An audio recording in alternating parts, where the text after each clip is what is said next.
The botanical name for climbing roses is Rosa, encompassing various climbing cultivars. Climbing roses are vine-like rose varieties that can grow quite tall, reaching up to 20 feet or more.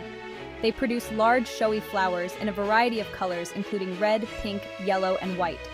The flowers are usually produced in clusters along the stems, and the leaves are typical rose foliage, compound with 5 to 7 leaflets. Climbing roses have strong woody stems that need support structures like trellises or arbors.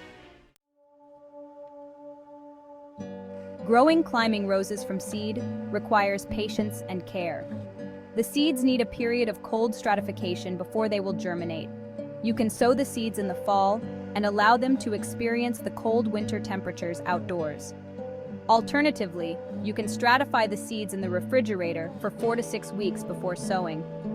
Plant the seeds half an inch deep in a well-draining potting mix or seed starting medium. Germination can take 4 to 8 weeks after stratification is complete.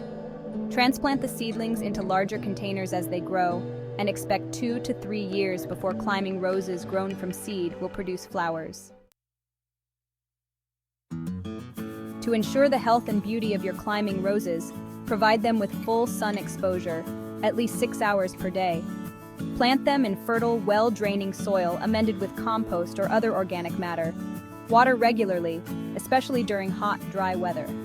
Prune established plants to remove dead or damaged canes and shape as desired. Also, provide sturdy support structures for their climbing habit.